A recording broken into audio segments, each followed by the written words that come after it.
आप सभी को मंत्रा क्लासेस के YouTube चैनल पर आप सभी का स्वागत है। तो हम आज हिंदी का जो टॉपिक है यह कविता है रामधारी सिंह दिनकर का, जिन्हें राष्ट्र कवि का दर्जा प्राप्त है।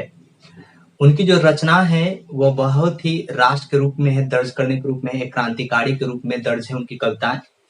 तो हम आज उसी के बारे में चर्चा करेंगे कि हमें आज किस बात पे पढ़ना है।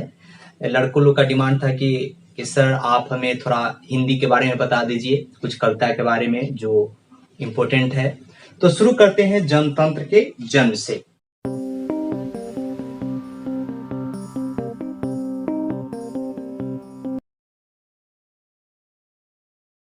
है उनके आपको जन्म तारीख, उनके माता पिता और उनकी रचना को याद करना पड़ेगा। यह आपके लिए बहुत ही 5-6 नंबर तो आएगा ही आएगा। तो सबसे पहले देखते हैं जनतंत्र का जन्म। पहले ही बता चुके हैं कि राष्ट्र कवि, पहला ही ऑब्जेक्टिव आपसे पूछ सकता है कि कौन से कवि को राष्ट्र कवि का दर्जा प्राप्त है। तो आपको बताना होगा रामधारी दिनकर को क्या कहता है, राष्ट्र कवि का दर्जा प्राप्त है। अब आते हैं कवि परिचय के ऊपर में। तो कवि परिचय मतलब होता क्या, आपसे एग्जाम में पहले के भी एग्जाम पूछता है कि कवि परिचय बताइए, रामधारी सिंह दिनकर का कवि परिचय दीजिए। तो कवि परिचय मतलब क्या होता है कि कवि के बारे में उनका परिचय देना। जैसे आपसे कोई पूछा था कि अपना परिचय देते हैं तो आप लोग क्या कहते हैं कि मेरा नाम कुणाल गौरव है, मेरे पिताजी का नाम ये है, मतलब हरिवंश प्रसाद सिंह है, या हमारी शिक्षा यहाँ से हुई है, हम यहाँ तक पढ़े लिखे हैं, मेरा गांव यहाँ। यही सब चीज क्या कहलाता है, परिचय कहलाता है। तो कवि परिचय में है। तो रामधारी सिंह दिनकर का जन्म कब हुआ है, तो 23 सितंबर 1908 को हुआ। यह बहुत इंपॉर्टेंट है। क्या है, 23 सितंबर 1908 को हुआ है। आपसे ऑब्जेक्टिव में भी पूछेगा कि रामधारी सिंह दिनकर का जन्म कब हुआ है, तो 23 सितंबर 1908 को हुआ है। दूसरा पूछता है कि किस स्थान पर रामधारी सिंह दिनकर का जन्म हुआ है। 3 बातें हैं। पहला बिहार, आपको स्टेट पूछ सकता है। दूसरा आपसे जिला पूछ सकता है और तीसरा गांव पूछ सकता है। तो बिहार के बेगूसराय के सिमरिया क्या हुआ, सिमरिया गांव में हुआ है। रामधारी सिंह दिनकर का जन्म कहाँ हुआ है, तो बिहार के बेगूसराय के सिमरिया गांव में हुआ है। इनकी माता का नाम क्या है, इनकी माता का नाम क्या है, मनरूप देवी है। क्या है, इनकी माता का नाम क्या है, मनरूप देवी है। तो पिता का नाम क्या है, रवि सिंह है। यह दोनों चीज आपको इंपॉर्टेंट होना चाहिए। यह एक जो है यह सिमरिया गांव वाला है। दूसरा इनकी माता का नाम क्या है, इनकी माता का नाम मनरूप देवी है और पिता का नाम क्या है, रवि सिंह है। इनके बारे में आगे कहता है, इसे प्रारंभिक शिक्षा के बारे में कहा जाए तो इनकी प्रारंभिक शिक्षा कहां से शुरू हुई थी, तो गांव से ही शुरू हुई है। कहां से शुरू हुई है, इनकी गांव से शुरू हुई है। साथ ही साथ कहता है ये बीए ऑनर्स भी किए थे 1932 में पटना कॉलेज से। क्या है, पटना कॉलेज। अभी आपको लगता हो कि पटना कॉलेज क्या है, लेकिन एक समय में क्या था, उसे ऑक्सफोर्ड का दर्जा प्राप्त था। अभी भी आप कहीं पटना यूनिवर्सिटी आपको मौका मिले जाने का, तो आपको उसके के बीच में शिलान्यास वहां पे लिखा हुआ है कि ऑक्सफोर्ड नहीं, कि ईस्ट ऑफ ऑक्सफोर्ड, मतलब उसको कहा जाता है, बिहार को कहा गया है। तो मतलब अभी भी उतना ही रॉयल्टी है, उतना ही उसका महत्व है पटना यूनिवर्सिटी का। पटना यूनिवर्सिटी से पढ़ने का अलग ही महत्व है। तो चलिए इन सब बातों को आगे बढ़ते हैं। अब दूसरा चीज है, आपकी प्रमुख कृति पूछता है कि रामधारी सिंह दिनकर की प्रमुख कृति। इनमें तो ऐसे बहुत सी है, लेकिन हम जो इंपॉर्टेंट है उसी पे लिखाते हैं। रेणुका, क्या है, रेणुका है, रसवंती है, हुंकार है, कुरुक्षेत्र है, उर्वशी है और नारीश्वर है। अर्धनारीश्वर आप लोग 11th में जाइएगा तो अब आप लोग को अर्धनारीश्वर पढ़ना होगा। फिर संस्कृत के 4 अध्याय, इनमें सबसे इंपॉर्टेंट आपका क्या है, उर्वशी बहुत इंपॉर्टेंट है, रसवंती है, रेणुका है और सरस्वती के 4 अध्याय। नोट के बारे में पूछ सकता है आपसे एग्जाम में कि रामधारी सिंह किस छाया मतलब किस कवि धारा के प्रमुख कवि रहे हैं, तो ये क्या है, उत्तर छायावाद के क्या रहे, प्रमुख कवि रहे हैं। दूसरा, इन्हें उर्वशी के लिए क्या है, ज्ञानपीठ पुरस्कार मिला है। क्या मिला है इनको, उर्वशी के लिए ज्ञानपीठ, मतलब ये क्या है, ज्ञानपीठ हिंदी साहित्य के लिए एक बहुत बड़ा पुरस्कार है। इनको क्या मिला है, ज्ञानपीठ पुरस्कार मिला है। तो और इनका निधन कब है, 24 अप्रैल 1974 को हुआ है। एक और बात है, क्या है, एक और इनकी रचना है, क्या है, संस्कृत के 4 अध्याय। क्या है, संस्कृत के 4 अध्याय के लिए इन्हें क्या है, इनको संस्कृत के 4 अध्याय के लिए भी एक अवार्ड मिला है इनको। जो क्या था, जो अवार्ड इनको मिला गया था वो था साहित्य अकादमी अवार्ड। क्या था, साहित्य अकादमी अवार्ड मिला है। यह सांसद भी रहे, क्या रहे हैं, यह राज्यसभा के सांसद भी रहे हैं। एक और बात है, इनको पद्म भूषण, क्या है, पद्म भूषण से भी अलंकृत किया गया है। लेकिन आपसे क्या है कि पूछ सकता है कि ज्ञान पुरस्कार करके पद्म भूषण बहुत सा राइटर को मिला है, लेकिन आपसे पूछ सकता है, पूछेगा दिनकर जी को किन की रचना के लिए उन्हें ज्ञानपीठ पुरस्कार मिला है, तो आपका जवाब होना चाहिए उर्वशी के लिए मिला है। इतना बातों को आप नोट करेंगे, उसके बाद हम लोग अब कविता के ऊपर चलेंगे। उसके पहले उसके बारे में बताएंगे, पहले जो सारांश है उसको पहले डील कर देंगे, उसके बाद उसके कविता के बारे में हम लोग चर्चा करेंगे।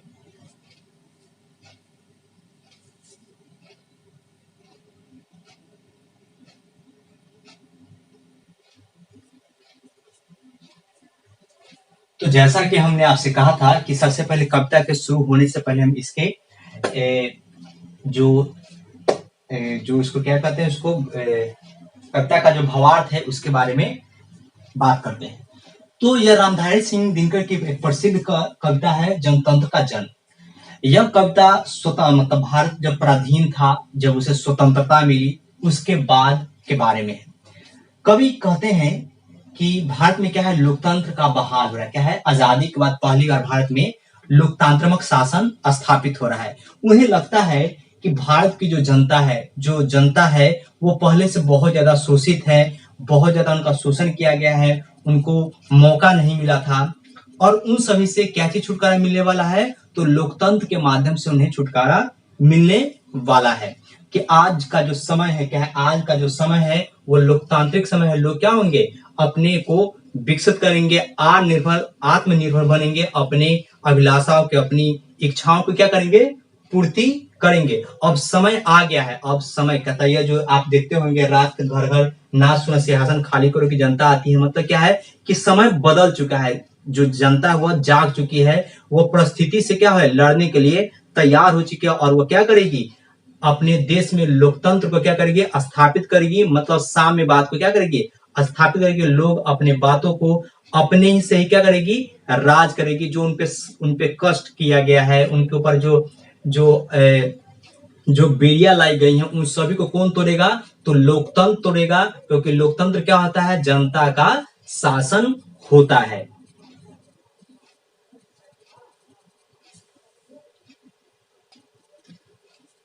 अब शुरू करते हैं इस कविता से।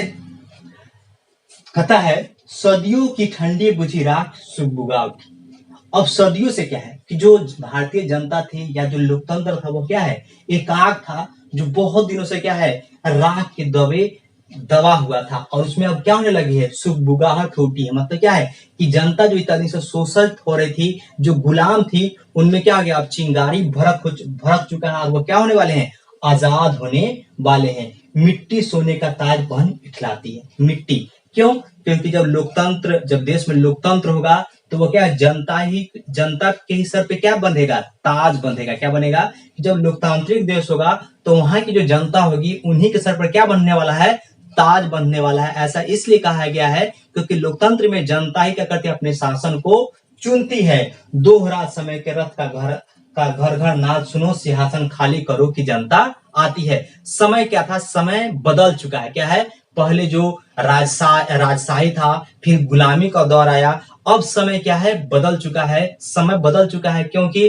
अब क्या है, जनता का शासन आ रहा है। इसी के लिए सिंहासन खाली करना होगा, क्योंकि जनता है वह आ रही है। क्या है, जनता अब आ रही है। कि लोकतंत्र जब स्थापित होगा तो उस देश में क्या होगा, यहाँ की जनता ही क्या करेगी, असली शासक होगी।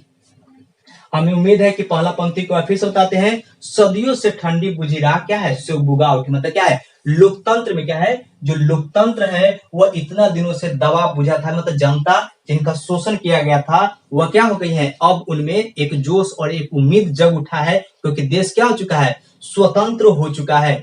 मिट्टी से सोने का ताज पहन इठलाती है। मिट्टी सोने का ताज पहन इठलाती है। जनता के सर पर क्या बनने वाला है, ताज पर लगने वाला। ताज क्यों लगने वाला है, क्योंकि लोकतंत्र में जनता ही क्या होती है, असली शासक होती है। जनता ही अपने क्या करती है, अपने क्या है, अपने अधिकारों को चुनती है, अपने प्रतिनिधि को चुनती है। क्योंकि जनता ही क्या कहते हैं, अपने शासक को चुनती है। इसी के लिए क्या है, मिट्टी सोने का ताज पहन इठाते हैं। क्योंकि मिट्टी को क्या मिला है, सोने का ताज पहनने का मौका मिला है। क्योंकि मजदूरों को पहला बार एक लोकतंत्र के माध्यम से अपने पर शासन करने का मौका मिला। उन्हें गुलामी से, राजतंत्र से क्या मिला, उनको आजादी मिला है। दोहरा समय के रथ का घर घर ना सुनो, सिंहासन खाली करो कि जनता आती है। मतलब जो पहले का समय था, गुलामी का समय था, राजतंत्र का समय था, उन सभी दौर क्या है, वह सब दौर खत्म हो चुका है। और जो नया दौर है, मतलब घर घर नाद, मतलब क्या है, जो समय का जो चक्र है वो क्या हो रहा है, जनता की तरफ से घूम रहा है। और वो समय ऐसा है कि अब जनता ही क्या बनने वाली है, असली शासक बनने वाली है। इसी के लिए जो राजतंत्र है, जो गुलामी है, वो अपना सिंहासन खाली करेंगे, क्योंकि क्या है, जनता अब आ रही है। दूसरा कहता है जनता, हाँ देखिए जनता है, क्वेश्चन मार्क है, जनता से क्वेश्चन किया जा रहा है कि जनता, हाँ मिट्टी की अबोध मूर्त वही, मतलब जनता क्या है, मिट्टी है, मिट्टी का अबोध मतलब क्या है, अबोध मतलब जिसपे कोई भी ज्ञान नहीं होता है। आप सुनते हैं कि अबोध बालक, अबोध बालक क्या है, जिसको गलती और सही का कुछ भी मतलब नहीं पता है। मिट्टी का अर्थ है जनता, हाँ जनता क्वेश्चन मार्क, हाँ मिट्टी के अबोध मूर्त वही, जारे पाले की कसक सदा सहने वाली, क्या है जनता, हाँ वही मिट्टी की अबोध मूर्त वही, जो वही जारे पाले की कसक सदा सहने वाली, जब अंग अंग में लगे सांपों को चूस रही हो तब भी न कभी मुंह खोल दर्द कहने वाली। अब देखिए जनता क्या है, मिट्टी के समान। मिट्टी की मूर्त को क्या पता कि मिट्टी की मूर्त भगवान है या राक्षस है। मिट्टी की मूर्त क्या होती है, अबोध, तो उसके लिए मतलब क्या सही क्या गलती उसे यह उसके पता ही नहीं होता है। ठीक क्या है कि जनता भी ठीक उसी मिट्टी के प्रकार है कि उसे पता ही नहीं कि उसके लिए क्या सही है और क्या गलत है। जनता मतलब जनता क्या, देश पे जितना भी दुख विपत्ति आता है वह सब कौन सहती है, जनता सहती है। एक इसके माध्यम से बताया कि जनता क्या है, जारे पाले की कसक सदा सहने वाली, मतलब जारे पाले मतलब क्या है, कष्ट, कष्ट सहने के लिए क्या है, जनता हमेशा तैयार थी, हमेशा हर कष्ट क्या आती है, जनता सहती है। ठीक उसी प्रकार एक जिस तरह का जमीन क्या है, हर पेड़ पौधों को उगाता है, हर फसल को उगाता है, लेकिन जब अंग अंग में लगे सांप हो चूस रहे, कहता है जनता से क्या है कि राजतंत्र है, तानाशाही है, गुलामी था, यह सभी किसको डस रही थी, किसको चूस रही थी, तो जनता को ही चूस रही थी, मतलब जनता को ही क्या कर रही थी, काट रही थी। लेकिन जनता कैसी है, जनता तब भी ना कहीं मुंह खोलकर दर्द कहने वाली। जनता क्या है कि ऐसी जनता है, ऐसे लोग हैं जो इतना दर्द होने के बाद भी वह एक शब्द नहीं कहते हैं, एक भी बोली नहीं कहते, सारे दर्द को वो क्या कर रहे हैं, खुद में समेट रहे हैं, खुद से अपने में कह रहे हैं। फिर है जनता, हाँ मिट्टी की अबोध मूर्त वही, मतलब जनता क्या है, वह मिट्टी की मूर्त है जिसे सही गलत क्या है उसे कुछ भी पता ही नहीं है कि वह क्या है, वह किसके लिए बनी है, किसके लिए काम कर रही है। जारे पाले की कसक सदा सहने वाली, मतलब जो जो जनता है वो क्या है कि देश में जितना भी विपत्ति है, संकट है, कष्ट है, वो सब क्या है, जनता ही सहती है। अभी साधारण रूप से देखा जाए, साधारण सा तरीका से यह कविता आज भी चरितार्थ है, आज भी इसका क्या है, प्रमाणित है कि जब देश में 500 1000 का नोट जब बंद हुआ तो सबसे ज्यादा परेशान कौन हुए थे, तो सबसे ज्यादा परेशान यहाँ की आम जनता हुई थी, ना कि कोई अफसरशाह हुए, ना कोई नेता हुए। तो सबसे कहता है इतना कष्ट सहने के बाद उनमें कोई सुधार हुआ नहीं हुआ। जब अंग अंग में लगे सांप हो चूस रहे, मतलब क्या है, जब पूरा जगह से उन पर शोषण हो रहा है, सभी जगह से उन पे, अभी जैसे देखा जाए कि अभी भारत में लॉकडाउन की स्थिति है, किस जितना मजदूर थे वो भारत मतलब अपने घर आना चाहते थे, सरकार की तरफ से व्यवस्था भी नहीं किया, प्लस क्या था उनको डंडा से मारते, लेकिन जनता क्या है, सरकार के खिलाफ नहीं बोलती है। तब भी कभी मुंह से खोल दर्द कहने वाले, तब भी ना कभी मुंह से दर्द कहने वाली, मतलब क्या है, यह सब कुछ भी नहीं कह रही है। लेकिन क्या है, समय का चक्र घूम रहा है, क्यों, क्योंकि लोकतंत्र हमारे देश में आ रहा है, जनता क्या करेगी, आवाज उठाएगी। इतना बातों को ध्यान से, ये दो आपका, एक पहला पंक्ति का रहा आपका, दूसरा पंक्ति ये रहा, तो दोनों का हम अर्थ समझाए हैं। धीरे धीरे इसके आगे हम लोग बढ़ते हैं।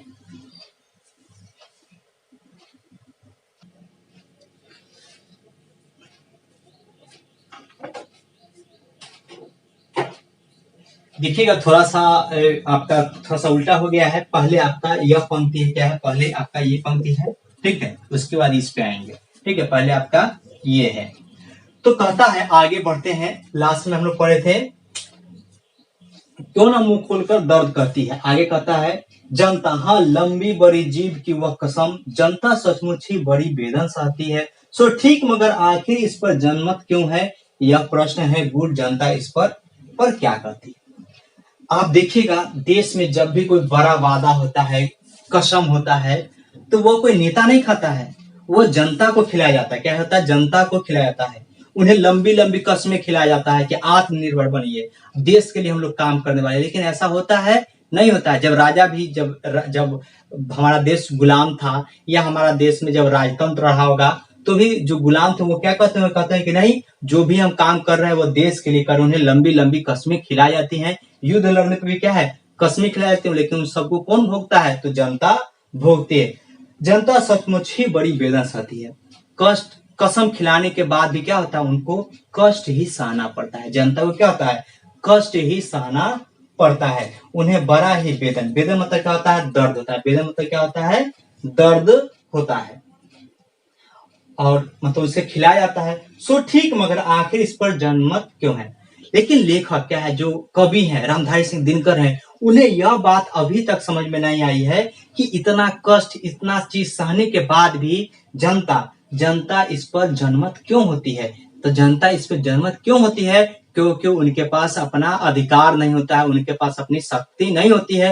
क्योंकि इससे पहले भारत में क्या था? राजतंत्र रहा है। उससे पहले भी मतलब राजतंत्र के बाद में क्या आया? तो गुलामी आया, जिस पर जनता का अपना अधिकार नहीं चलता था। लेकिन यह सभी क्या चीज में ठीक होगा?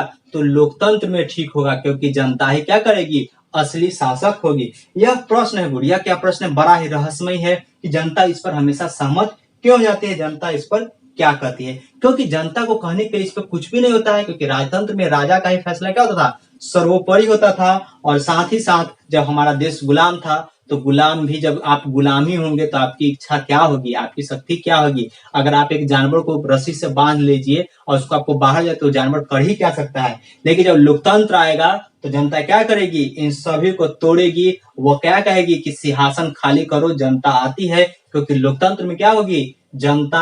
जनता ही अपने शासक को चुनेगी। एक बार फिर से ध्यान दीजिएगा, कहता है जनता लंबी बड़ी जीव व कसम। क्योंकि देश में, हमारे देश में जब भी कसम खिलाया जाता है तो वो जनता को ही खाना पड़ता है। लेकिन जनता को क्या है? ये इतने कसम खाने के बाद भी उन्हें दर्द सहना होता है। क्या सहना होता है? दर्द सहना होता है। लेकिन लेखक पूछता है आखिर क्यों जनता इस पर सहमत है? तो आपसे पूछता है सो ठीक, मगर आखिर इस पर जनता जनमत क्यों है? जनमत मतलब क्या होता है कि जनता जब अपने मत को क्या है, एक मत से किसी को चुनती है तो उसे क्या कहते हैं? जनमत कहते हैं। जैसे हमने नरेंद्र मोदी को चुना है तो वो जनमत की सरकार की, मतलब पूर्ण संपूर्ण जनता मिलकर क्या की है? नरेंद्र मोदी को चुनी है। लेकिन वेदन सहने का जनता क्यों जनमत है इस पर? क्योंकि इसलिए जनमत थी क्योंकि पहले यहाँ क्या था? राजतंत्र था और फिर क्या था? उसके बाद गुलामी था। यह प्रश्न क्या है? गुड मतलब क्या होता है? रहस्य होता है। क्या होता है? रहस्य। जनता इस पर क्या कहती है? लेखक यही लास्ट में पूछता है कि जनता इस पर क्या कहती है। अब इसके बाद बढ़ते आगे। मानो जनता हो फूल जिसे एहसास नहीं। मानो जनता फूल जिसे एहसास नहीं।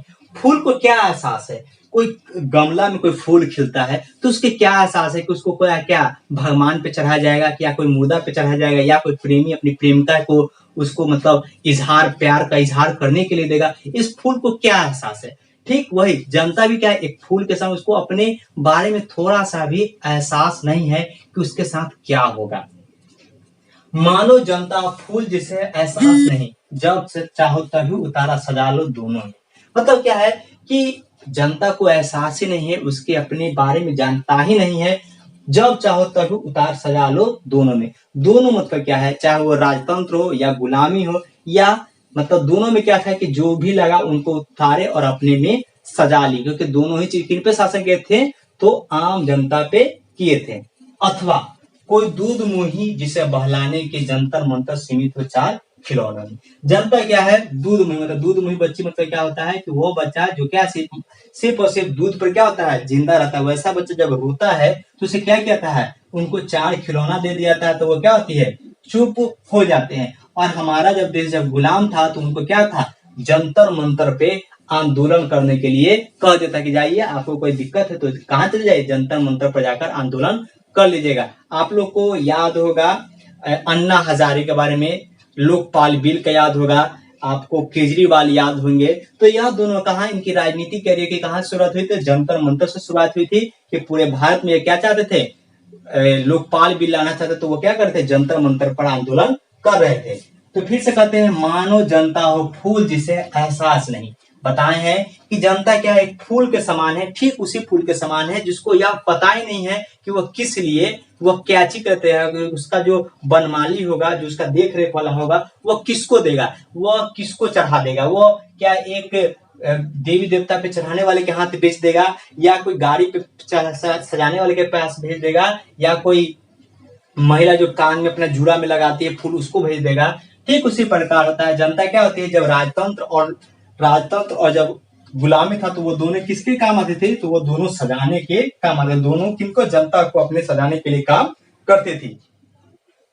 अथवा कोई दूध मुही जिसे बहलाने के जंतर मंतर सीमित हो 4 खिलौनों में, या जनता क्या है कि जब कुछ मांगने के लिए उतावली होती थी तो उनको क्या होता था, 4 खिलौना दे दिया जाए। या जैसे दूध मुही बच्चा, देखिएगा इसका जो लाइन है, बहलाने, जैसे दूध मुही बच्चा को बहलाने के लिए क्या देते हैं, 4 खिलौना दे देते हैं। तो जब राजतंत्र था या क्या था, गुलामी था, तो वहां की जनता कहाँ रहती थी, जंतर मंतर पर जाती थी। लेकिन अब क्या होगा, नहीं, ऐसा नहीं होगा, क्योंकि क्या है, समय का पहिया घूम रहा है और हमारा देश क्या हो रहा है, लोकतांत्रिक हो रहा है। हम क्यों हो रहे हैं, हम स्वतंत्र हो रहे हैं, हम क्या हो रहे हैं, स्वतंत्र हो रहे हैं। और स्वतंत्र भारत में किसका शासन चलेगा, तो लोकतंत्र का शासन चलेगा। इसीलिए कह रहे हैं कभी बाद में कि नहीं, सिंहासन खाली करो कि कौन आ रहा है, सिंहासन खाली करो कि जनता आती है। इतना पॉइंट को अगर ये आप लोग अभी तक हम लोग 4 पैराग्राफ पढ़ चुके हैं, चारों। ध्यान रहे कि इसमें अगर कोई भी दिक्कत हो तो जैसा है आप लोग कमेंट करके हमें बता सकते हैं।